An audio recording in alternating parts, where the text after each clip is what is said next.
সচলত সদৌ অসম মধ্যাহ্ন ভোজন কৰ্মচাৰীৰ উত্তাল প্ৰতিবাদ দীৰ্ঘদিনৰ পৰা প্ৰতিবাদ কৰি অহাৰ পাছতো চৰকাৰে গুৰুত্ব নিদিয়াৰ অভিযোগ মধ্যাহ্ন ভোজন কৰ্মচাৰীৰ মাননি ৯,০০০ টকালৈ বৃদ্ধিৰ দাবী 10 মাহৰ পৰিৱৰ্তে 12 মাহৰ মাননি আদায় দিয়াৰ দাবী মধ্যাহ্ন ভোজনৰ কৰ্মীক নিযুক্তি পত্ৰ দি চাকৰি নিয়মীয়াকৰণৰ দাবী সময়মতে মাননি আদায় দিয়াৰ দাবী মধ্যাহ্ন ভোজন আৰু এই সন্দৰ্ভত আমাৰ সাংবাদিক পুলক মহন্তৰ এক প্ৰতিবেদন আগবঢ়াইছোঁ। এফালে অসম বিধানসভা অধিৱেশনৰ আজি তাৰিখতে বাজেট উত্থাপিত হৈছে আৰু সেই সময়ছোৱাতে দেখিবলৈ পোৱা গৈছে সচলৰ যি প্ৰতিবাদস্থলী আছে সেই সচলৰ প্ৰতিবাদস্থলীত এনেদৰে এই মুহূৰ্তত শতাধিক প্ৰায় যি ৰান্ধনী সহায়িকা কৰ্মচাৰী আছে তেওঁলোকৰ তৰফৰ পৰা প্ৰতিবাদ কৰা হৈছে।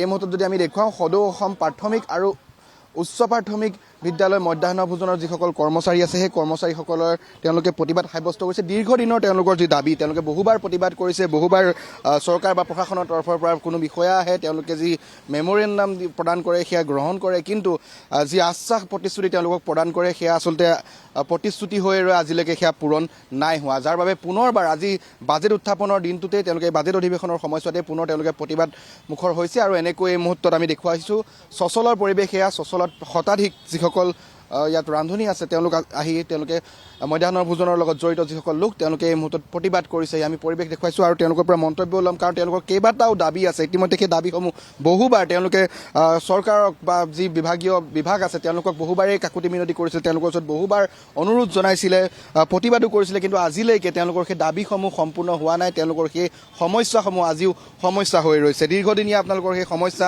বহুবাৰ আপোনালোকে প্ৰতিবাদ কৰিছে, আজি পুনৰ আপোনালোকে সেই প্ৰতিবাদী পন্থা হাতত ল'বলৈ বাধ্য হৈছে, পুনৰবাৰ আপোনালোকে আজি প্ৰতিবাদ কৰিছে। আজি কি ক'ব বিচাৰিব, কেনেধৰণৰ দাবী থাকিব আপোনালোকৰ? আবাৰ আজিলৈকে আজি 5 চনৰ পৰা আজি 26 চনলৈকে এই প্ৰতিবাদেই থাকিল, কিন্তু এই প্ৰতিবাদৰ কথা কোনো দিনে তেওঁ কাণ সাৰেই নকৰিল। কিন্তু আজিও আমি আজি 10 তাৰিখ জুলাই মাহৰ আজি 10 তাৰিখ 26 চন, কিন্তু আমিও এই দাবীখিনিকে আজিও তেওঁৰ আগত আমি আওৰাই আছোঁ। 1 নম্বৰত আছে আমাৰ মধ্যাহ্ন ভোজন কৰ্মচাৰীৰ মাননীয় 9,000 টকালৈ বৃদ্ধি কৰা। 2 নম্বৰত আছে মধ্যাহ্ন ভোজন কৰ্মচাৰীসকলৰ মাননীয় 10 মাহৰ পৰিৱৰ্তে 12 মাহৰ মাননীয় আদায় দিয়াৰ ব্যৱস্থা কৰা। 3 নম্বৰত আছে মধ্যাহ্ন ভোজন কৰ্মচাৰীসকলক নিযুক্তি পত্ৰ দি চাকৰি নিয়মীয়াকৰণ কৰা। 4 নম্বৰত আছে মধ্যাহ্ন ভোজন কৰ্মচাৰীসকলক সময়মতে মাননীয় আদায় দিয়াৰ ব্যৱস্থা কৰা।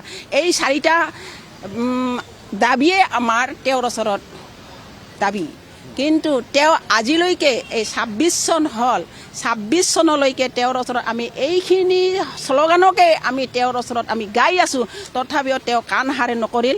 গতিকে আমি আজি 2,000 টকা দিয়ে 500 টকা বঢ়াই দিয়ে অসম চৰকাৰে, কিন্তু বঢ়াই দিলেও তেওঁ যদি আমাক একেলগে যদি পইচাখিনি দিলে হয় তাকো নিদিয়ে। আমাক 8 তাৰিখ জুন মাহৰ 8 তাৰিখে এটা দিছে আৰু 14 তাৰিখে এটা দিছে, আৰু এই জুলাই মাহৰ 2 তাৰিখে 1,000 দিছে। 1,000 টকা দিলে আমি কেনেকৈ চলিম? আমি চলিব পাৰিম নেকি? আজি মাষ্টৰবিলাকে 50,000 60,000 পায়, 70,000 পৰ্যন্ত পায়, তথাপিও বোলে সিহঁতৰ টকাই নোজোৰে, মাহৰ শেষত পইচা নাই বুলি কয়। আৰু আমি 1,000 টকা একটা 5 পইচাও নহয়, হয় নেকি? আমি বেংকত, আমাৰ বেংক ওচৰত নহয়, আমাৰ বেংকত গ'লে 100 টকা লাগে। আমাৰ ঘৰৰ পৰা দুধনৈত আহিলে আমাক 100 টকা লাগে, তাতেতো আমি ইমান দূৰ হয়, আমাৰ 12 কিলোমিটাৰ হয়, 12 কিলোমিটাৰ হয়, তাত আমি চাহ খাব নালাগে নেকি? ৰখাতে আমাৰ তাতে আমাক 200-300 টকা শেষ কৰি আহোঁ, আমাক কেই টকা থাকে? আমি ঘৰত যাই না দালিয়ে কিনিম, না তেলে কিনিম, না চাউলে কিনিম, না ল'ৰা ছোৱালীখিনিক আমি 2 পইচা দিবই পাৰিম, আমি এযোৰ হাই চেণ্ডেলো কিনি দিব নোৱাৰোঁ। সেই 1,000 টকা কেনেকৈ চলিব?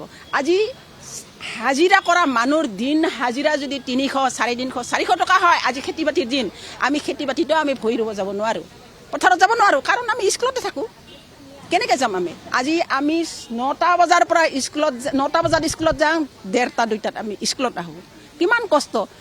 আমাৰ দুখ লাগে, বহুত দুখ লাগে চৰকাৰক, কিন্তু আমি দুখ হ'লেও আমাৰ আই মাসকলে এই অৰুণোদয় পাইছে বহুতে, আমি নাপালেও বহুতে পাইছে, আৰু 10,000 টকা পাইছে নহয়। সেইকাৰণে আমাৰ ৰান্ধনীখিনিক তেওঁ ইলেকশ্যনত জিকিম বুলি, ভোট পাম বুলি সিহঁতে কিনি লৈছে, কিনি লৈ আজি তেওঁ জিকিলে, সকলোৱে দিছে, আমিও দিছোঁ ভোট, কিন্তু আজি আমাক চকু মেলি চাব লাগিছিল এই বাজেটত যদি আমাৰ এই 4টা দাবী যদি তেওঁ উত্থাপন কৰিলে হয় তেতিয়াহ'লে আমাৰ ৰান্ধনী আই বাইসকলে সকলোৱে আমাৰ আনন্দিত হ'লে হয় মই এইখিনি কৈয়ে মোৰ বক্তব্য মই শেষ কৰিলোঁ কি ক'ম নিশ্চয়কৈ এয়া হৈছে পৰিৱেশ কাৰণ বহুবাৰ তেওঁলোকে প্ৰতিবাদ কৰিছে বহুবাৰ তেওঁলোকে সেই একেখিনি দাবীয়ে কৰিছে তেওঁলোকৰ যি পাৰিতোষিক সেয়া বৃদ্ধিৰ বাবে তেওঁলোকে বহুবাৰ আবেদন কৰিছিলে যি 1500 টকা পূৰ্বতে দিয়া হৈছিলে 1500 টকাৰ পৰিৱৰ্তে বৰ্তমান যিহেতু 2000 টকা দিয়া হয় তাৰ সমান্তৰালকৈ 9000 টকা তেওঁলোকে বৃদ্ধিৰ দাবী জনাইছিলে অন্ততঃ ন্যূনতম তেওঁলোকক 9000 টকাৰ মাননি প্ৰদান কৰক সেই দাবী তেওঁলোকে দীৰ্ঘদিনৰ পৰা জনাই আহিছিলে কিন্তু আজি কুপতি